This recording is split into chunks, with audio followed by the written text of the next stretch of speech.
I just want my thoughts about, yeah. Need to get my money up. Time keep ticking, getting out of my bed, won't. Spend so much time on this shit, you think I sell my soul. But I put my soul in this shit, so I hope it's selling lows. Let them know. Okay, hey guys, welcome back to the second episode of The Real Question Is. And as you already know, we're doing a special Black History Month edition. So for the second episode, we have Ama, who is an entrepreneur, wellness guru, and owner of Plant Made, which has recently been renamed. Exciting. So it's actually so cool that we're interviewing today because obviously you've just dropped, it is the 30th of September. It sure everyone is, and obviously you've just dropped your video letting everyone know that we are back and better. Tell me about that journey from going from being planted to now Plant Made. The journey was very dramatic.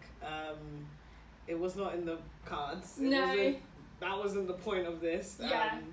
We were just planning to carry on and conquer Q3 and Q4, and then I get handed a cease and desist. And if you don't know what that means, it means it's a legal document that someone behind that document is telling you to stop using their branding, their trademark essentially. So I had protected myself, tried to. I was in the process of way back in like February 2021. But circumstances are the circumstances, so I wasn't able to go through. So we had to go through a complete rebrand, which meant like throwing all of our branding out, and then coming up with a new name. That was stressful because I just couldn't get something. And I even had like jury duty in the middle of all of this as well. So it was just unnecessary. All these like obstacles Life in was my just way. Yeah, literally. I was just just like this. Everything right now is unnecessary. None of this was planned. But whilst I was in jury duty, literally I was like in a break and I came up with a name and I was texting the team like, does this sound alright? And everyone was like, I don't know. Everyone was saying their suggestions and I was sitting and I was just like, this like, it's one of those names that like, you don't have to explain. Like it just makes sense. And it's like, those are some of the good ones. So why don't we just do that? Definitely. And you know what? I was literally thinking the same thing. Like, it makes sense. Yeah. Like, it's easy, and also it's not too far away from what people already knew you as. Exactly. So no one's going to be confused. Like, your loyal customers aren't going to be confused. Like, what is this? It's just going to be a bit of a tongue teaser for a bit. Like, trying to get over the old name. Yeah. Some people in the room still call us the old name, but it's alright. No, definitely. It happens. Yeah, absolutely. So that's very, very recently you've decided to rebrand, or you were kind of forced to rebrand. But I would say it's a blessing in disguise. I would say that as well. Definitely. I would say that as well, yeah. Let's take it back to the very beginning. So, did you always know you were going to be a business owner? What, like from childhood? From childhood, or just like when you realised that you have to work to live? When you like a business owner is what my career is going to be? No. I didn't always think I was a business owner. I was going to be a business owner. That wasn't in the cards because I wasn't exposed to that growing up. Okay, So I just thought, I had to work a 9 to 5 and that was it. Like, you know, I just had no exposure to business whatsoever. And then my brother, I think it was 2016. My brother in 2016 around Christmas time, he had just finished Rich Dad Poor Dad. I know everyone's like, oh my days, eat the rich Twitter, always love this book. But unfortunately, it changed my life. And it was because like that was the first time I was ever exposed to that. And I'm a very dramatic person. Like if something happens to me, like it stays with me for life. So like I read that and I was like, I can't go back now. Like it just, now it doesn't make any sense because I was being questioned on why I had certain goals, you know, life goals, like in line in my life journey. Only to realise it was pre-programmed in my head, and it wasn't something I actually wanted. But it's something I thought I had to do. Yeah, definitely. I completely agree, and I understand what you say when you say like eat the rich Twitter, because and I know that you know Robert Kiyosaki definitely isn't the most liked man in the world. However, I kind of agree with you with that book because I read it a few years ago as well, and it gives you a completely different perspective that you're just not taught. Like when you go to school or like your parents generally, unless your parents are an entrepreneur themselves, generally they tell you go to school, get a good degree, graduate, get a good, work your way up that company, and then it doesn't seem like anything else is plausible. So that's really cool that you were able to then be exposed to that. But that was in 2016. Yeah. And when was Planted founded? 2020. In the middle of a pandemic, guys. In the middle of a pandemic. So I would say you're one of those like super stories that people see. Like amazing stories. Dramatic. That's in the middle of a pandemic, even though that happened and the world was ending, Ama continued to thrive. So, but obviously people will see that, but they won't necessarily see the work that you did behind. That part. Yeah, exactly. So kind of talk me through that. Yeah, so basically after reading that book, I was like, okay, well, he mentioned 4 things in the book, right? Yeah. So he mentioned like employee, blah, blah, blah. And then he mentioned the top 2, which is like the top earners in the world. And it was business owners and it was investors. And I was like, how old was I 4 years ago? 2021, right? Yeah. I was like, well, how the hell am I going to be an investor? I don't know. But what I can be is a business owner. So what kind of business can I create? Mm-hmm. Bear in mind, I didn't know anything about business, but I will read about it because that's just in me. Like, if I'm interested in something, I'm going to run it. I'm going to learn about it. So I was reading business books, getting to understand what the world of business is about, trying to see what business I could potentially start. I didn't even have an idea. All I knew was that I needed marketing. It was clear that marketing was going to be something that I needed to learn. Yeah. But then I was like, marketing can be a business, so let me do that. Oh, okay. Yeah. So basically, I started and failed at an agency called Ads. It's like Adaptable Digital Services. Bear in mind, this is in the archives, okay? This is in the ground, buried, but it's still my camera roll. So Ads was, supposed to be like a marketing consultancy to which I had no knowledge of. But you know what? At the time, I think it was like really early on, like entrepreneurial, the entrepreneurial internet. Yeah. And basically, people were just saying, like, if you know something or you're at least one step ahead, you can create a business out of it and charge for it. Yeah. But I didn't have the knowledge. Like, I didn't even have the proof. I didn't have anything. So I was just like, what was I doing? Nothing. But yeah, I was trying to roll that out. Didn't really work out. How long did it take you to realise? Very quickly. It was a cool summer. Okay. Cool summer. But basically, 2017 summer, me and my friends were literally up and down London, going to networking events, going to the Shah to meet some of a friend of ours who had a consultancy and was running his business through there. Everything, like we were just going to every single business event and end up starting a podcast documenting, like, okay, what's my come up story? I didn't know what I was gonna do, but I was just like, let's put it somewhere. Yeah. It's called Rice at Home. I was gonna say, this is the Rice at Home podcast. This is Rice at Home podcast. Okay. Which we don't record on anymore, please. But check the old episodes. Exactly, because up until there's content at a time in the recent past, there was an episode. So we did that, and then I started to learn more and more about marketing, and I actually used to help out a few people in uni that had clothing brands, help them out with their marketing, awesome. And it actually was banging. Like what I was doing was banging for them. But I was like, okay, I have something. Yeah. But I don't know. It's not like completely refined. And then after I finished uni, I was just like, I'm gonna not work for a year, and see what happens. Okay. Yeah. So I did odd jobs. Yeah. So you didn't go into like trying to get a grad role or anything? No, not one bit, no. Because I was studying psychology at the time. My initial career path was to be a psychiatrist, and then I was like, I don't want to study to be a doctor, and I don't even think I can hack being in the mental health field. Yeah. Like, just, again, I'm a dramatic person, and if I can take on, like, I'm very empathetic, if I take on people's stuff, like, I probably would have been ruined by, now. If I it's good that you knew that about yourself, though. You knew those boundaries. Yeah, so I was just like, let's just do business, because hopefully it'll be fun. So what happened was I came across copywriting. So basically that's like the art of writing for like to get people to buy like your stuff essentially.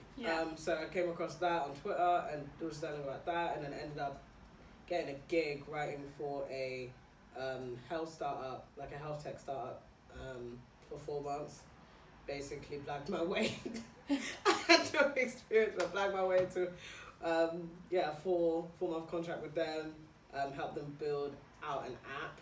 Nice. And wrote out what they needed me to write out for that. So that was cool. Working with the start. That was my first look into what startup life looks like. Yeah, she got a taste of that before you were in. Yeah, so that was pretty cool. Oh, awesome. Yeah, and then everything went to shit. Is that when the pandemic happened and you were... No. Basically, I was trying to get more clients.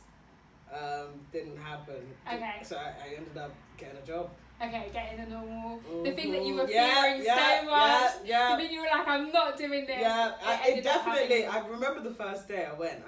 It felt like a betrayal. I remember saying that to myself. Yeah. I remember saying... It feels like a betrayal. This is not what it was meant to be. Yeah, it feels like a betrayal. And I can't believe I was right. Yeah. I was actually right, yeah. So how long were you then doing the 9 to 5 life? 6 months. And then the pandemic happened? Yeah. So I got fired. And then the pandemic hit. Literally 2 weeks later. Okay. I remember when COVID was mentioned. I remember it. Someone in the office was like...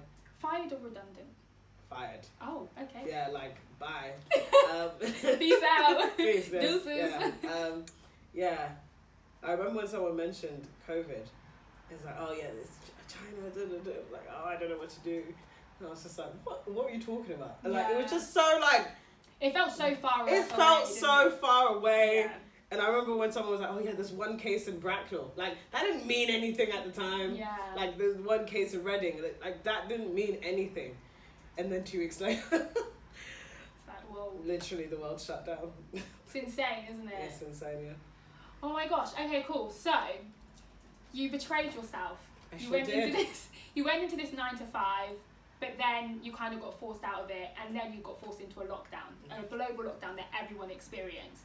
And I think a lot of people would have just been questioning life, or just deep in things oh my gosh, this isn't what I planned, and now I'm in this situation. What was going through your head at that point? Thank God I'm not at that job anymore. Hated it, man. Hated it. Absolutely hated it. And I developed almost chronic anxiety because of it. Because of it? Yeah, it was really, really bad. So thank God I got out of there alive. On Friday. Yeah, that part. I think I was just okay, fresh start. Let's do this. I know it was you know when someone's smiling. I don't know if you've seen a movie, a really dumb movie or something, where there's chaos happening around them, and the main character just it's almost like Jim Carrey, he's literally just the actor that I imagined. Walking down the street while cars are crashing and there's a tsunami. Yeah. That's basically how I felt. I was just I just feel great. And even though there's chaos around everywhere, I'm good. I'm just gonna recreate myself and see what happens. That was my mood. So, I know that Planted, or starting off with a hair brand, wasn't initially what you were going for. Mm-hmm. So what was your first sort of entrepreneurial project that you wanted to start? So during COVID, basically, I was co-working on a men's grooming brand, because I saw opportunity in men's grooming, and I saw the underdevelopment of the market. They just don't have a lot. Yeah, there's not a lot that's marketed to. Exactly. That sort of, to men. And we were thinking sheet masks and stuff like that at the time, and we were really going in with it. We were building community on Instagram and stuff. But in my spare time, I already had a thing for my hair. I was really taking care of my hair. As you can see. I was really doing stuff with my hair, but then I think again because of the stress, my alopecia was developing a little bit more, and I was just okay, I need to figure out a way to grow my hair during this time, since no one's gonna see me, so I can look as crazy as possible and still be growing my hair in peace. I just started to do some research, because I'm that person. I'll just, whatever I'm interested in, I'm gonna dive deep. And one of my favorite YouTubers, say that again. Something, I don't remember. She's great. Her favorite She's YouTuber. great. She's had a She's one of my great. Layla Washington, that's her name. Layla Washington, yeah. She was just talking about these, and I remember her talking about it because again I've been watching her for years. But then I was okay, let me actually look into this. Had the time, looked into it, looking at Ayurvedic herbs and other herbs from like Africa and stuff like that. And I was just like, apparently these herbs are supposed to be really powerful. Yeah. Okay, let's see. At the time, I bought some, split with my brother because he wanted to grow his beard out. I was like, okay. And then, I made the first batch of Inches. Mm-hmm. That's the superstar product for plant made. It is. Do you know what's so crazy? I remember before meeting you, I just remember I kept seeing inches, inches here, inches there, inches everywhere. And now Inches has grown into a fully fledged business. When you obviously made Inches, or you were obviously in that bit, could you have imagined or envisioned that you would be here a year later? No.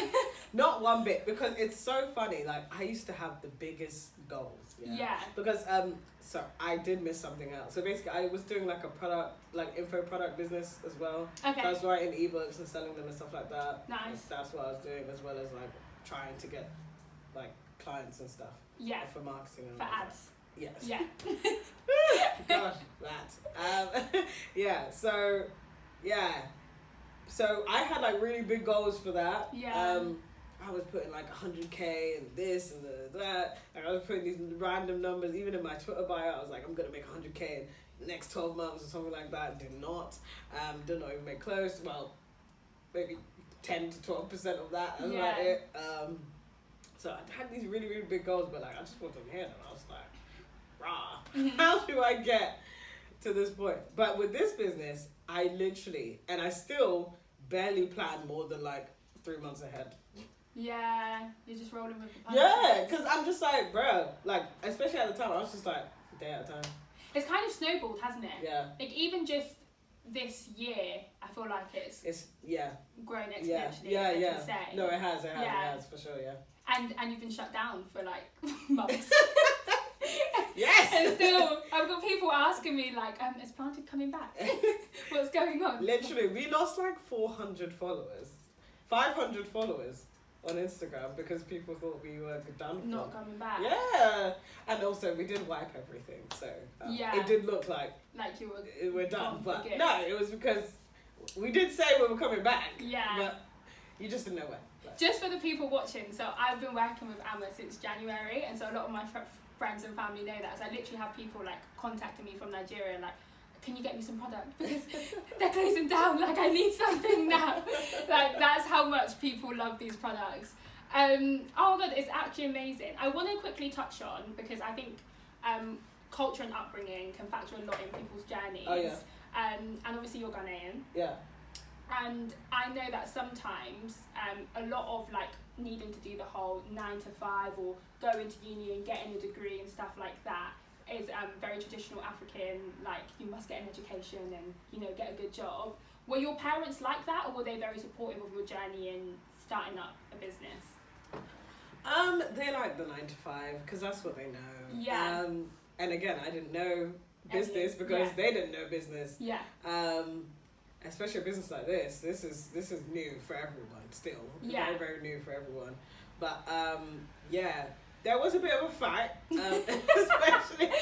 especially after I got sacked. Because obviously it was bruh, we're really in the middle of this train wreck and you want to be doing an entrepreneur. Yeah. Is this bad time? Bad timing. Yeah. I was when will I ever get this time again? I think I recognized very quickly what that time was.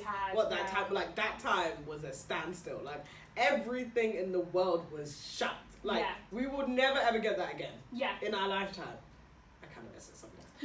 Obviously, I don't like the other side of COVID, but for that was make or break. There were 3 beautiful moments in it. Yeah, I think it was a make or break moment for a lot of people in terms of development. So it was either you were gonna fix your mess and become or start to become the best version of yourself, or you're gonna take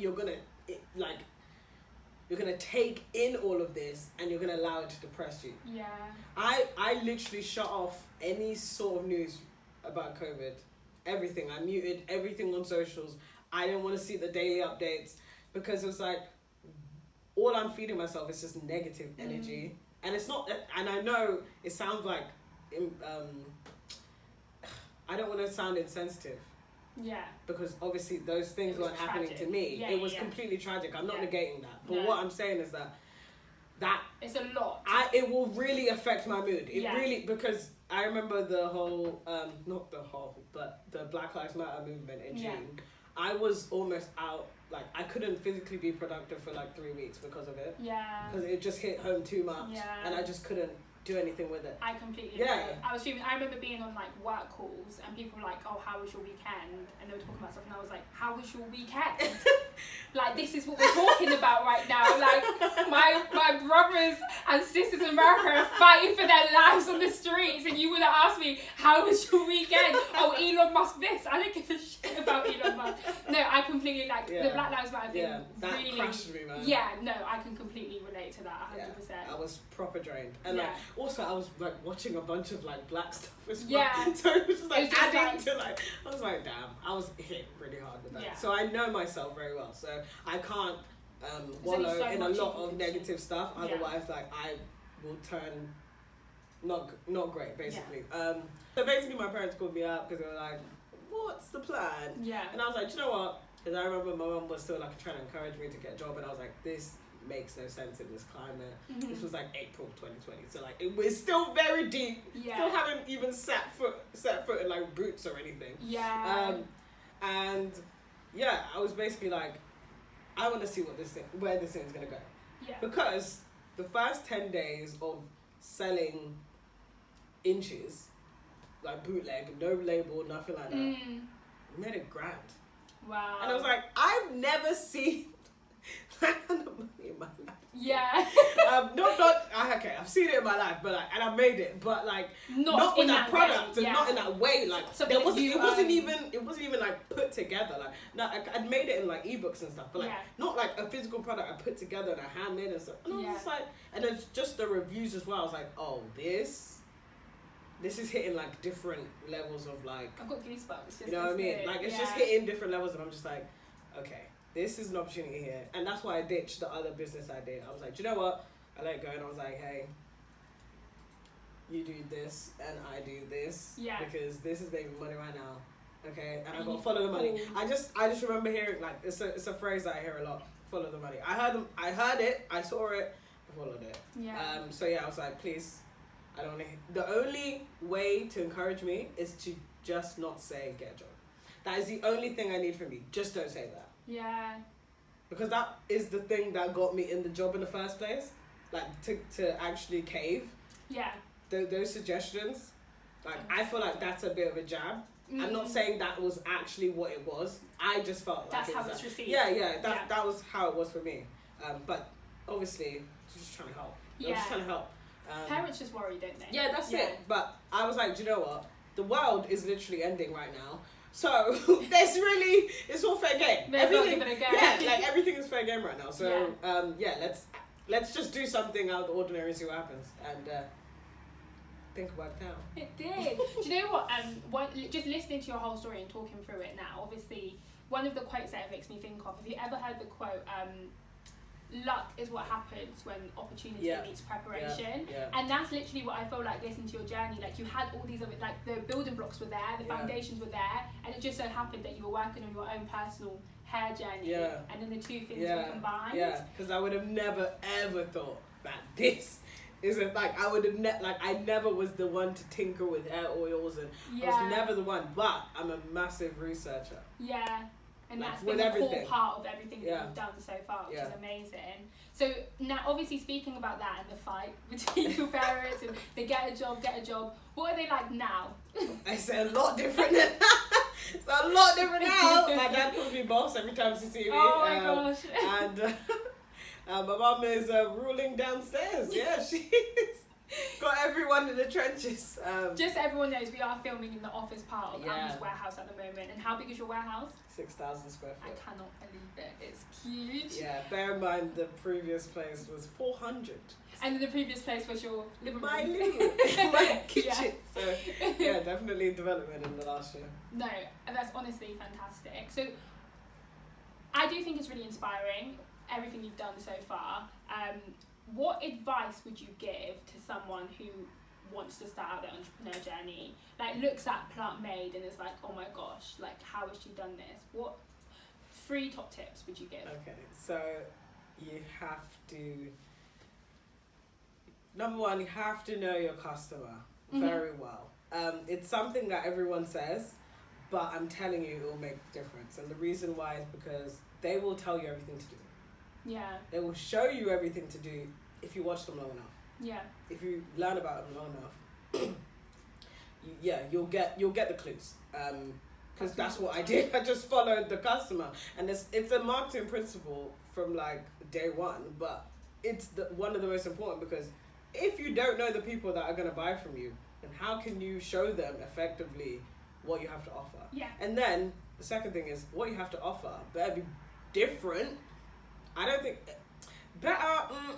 That is very objective, because how can you really measure it being better than another product out there? But different is the thing. And I think we reposition ourselves very differently, even in the way we named our products. So we have like inches, roots, soil, like we followed a little bit of an Apple, like, how do I put it, like Apple has like Mac and iPhone, like they don't follow, like Android users, sorry, you guys have phones, but we have iPhone, like again, Android users, you guys have laptops, but I have a Mac. Like, we are not the same, and that is what you're supposed to do in business. You're supposed to separate the people who are against you for against the people who are for you. You're supposed to have that separation. It's That's like us versus them, and it's like you can't create an us versus them if you look exactly like someone else, because if you look like someone else, they're just gonna go for the person they know. But if you are looking different and you're positioning your product in a different way, in a different light, to what's out there, then you're more interesting, and then someone's gonna actually start to buy into you know what you do. The third thing is I think it's almost similar to the second thing, but be different. Like, really be different. Like, I try my best to do this in everything. Like, again, from the product names to how we market. So we do drops, we don't sell every day, and that helped us build demand very quickly, very cheaply, because of the nature of it. Like, we use psychology. It's exclusive. It's like this exclusive thing, and then obviously as time goes on, we're iterating, we're making the products better, we're making the packaging better, all of this stuff. All of a sudden, you're getting better value, and then you're getting exclusive like access. It's just like the married two. You're just like, yes, like this is just it, you know. Okay, I'll say this is like 2.5. Okay. Right. I don't want to say the same point that someone's gonna feel cheated. Innit? Yeah.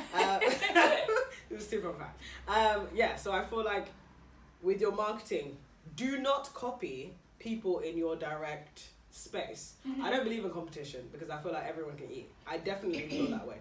But there's people in your space doing the same thing. So what you need to do is differentiate yourself in as many ways as humanly possible. Even in your ingredients, how you present your ingredients.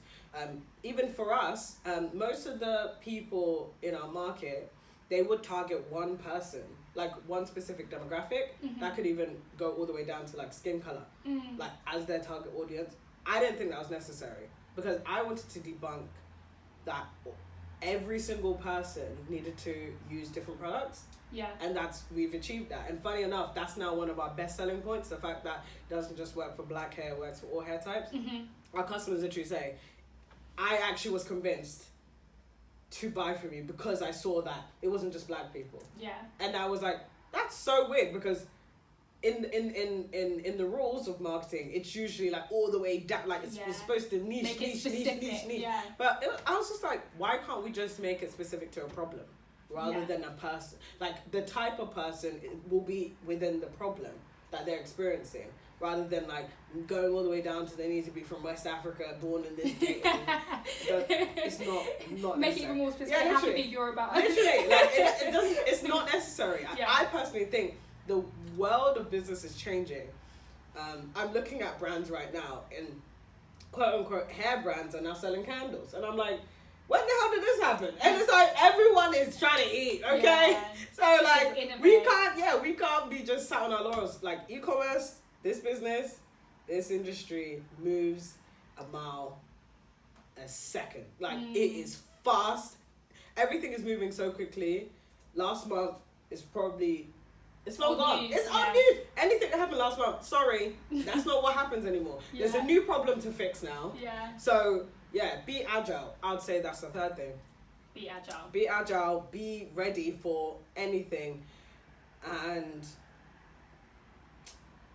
be as prepared as you possibly can. I think within the last 2 weeks, I've realised that preparation, and I really mean preparation in knowledge, is so key. Like, you cannot afford to think you know it all, and that's it.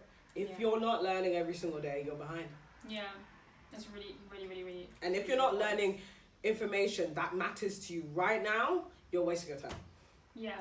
Like, basically, last week, I was reading a book and implementing literally an hour later, and it impacted the business very, very greatly. Every single day. I mean, I'm right. You know what? I share a lot. No. I share a lot, yeah. I'm sick and tired of it. I'm sick and tired. You lot ain't even gonna read it anyway. I'm so finished. When I'm rich, I'm like... Then I'll let you know. I don't know what me... I'll come back and ask the important questions. What book was Ama reading? The book that transformed the business. But it was more from like transitioning myself from like a founder to more of a CEO position. Yeah. That was the point of the book. Yeah. Basically, because it was like, okay, it's not just you make money, you buy materials, you hand make them, and then you ship them out. No, it's like, oh, you got to put stuff in place. You got to do this and that. You got to strategize. High level strategy. Are you still working too much in the business? Also, 3.5 is hire as fast as you can afford. Yeah. I held on to so much for too long. Yeah. Because Do you think that's because you have control freak tendencies? No. Or you were just... I think it was you were trying to hold on to money. It's not even the money, you know. It was the lack of understanding of how people can really help drive your business forward. Right. Okay. Like, you know what I'm saying? So like... So just like naivety, a little bit. Yeah, it was just probably like, I just didn't know. I didn't know. Otherwise, I would have done it so much earlier. And I would have grown faster. Yeah. I would have grown faster if Which is crazy because you've hired. already grown so quick. I know, but hiring help with that. Yeah. Because the people you hire are directly involved with the growth of the business. Yeah. And now, like, I'm no longer responsible for the growth of the business alone. Cool, I do the high strategy, but I'm not necessarily the one executing everything. Yeah. Everyone now has hands in the results. Yeah. So it's and not I think just you've me definitely anymore. created a culture where everyone wants the business to grow as well. So it's not like you have to be there, like people manage it, and like you can trust and let people do their thing. Exactly, yeah. I'm gonna go into more about Plant-Made's next steps in a second, but before we do, you've started off with Inches, and now you've got 4 key products, right? Which is 5. 5, with 5. Jajii, Yeah. So we've got Inches, Roots, Drizzle, Soil, and you. Woo! As you just mentioned, we've got 5 products in the line at the moment, Plant-Made. Yes. What's next? Okay. What are we building? Can you say? Is it a secret? So we already announced in our stories a few weeks ago that we are going to go into skincare. Because bear in mind, we were never a hair brand. We were never a hair brand from the very beginning. I've always been obsessed with wellness, and I saw the trend in COVID of wellness being really, really big. But again, I'm a black woman. I saw the opportunity for black entrepreneurs and black founders, specifically myself. Yeah. We have never been able to participate in so many areas in wellness. Yeah.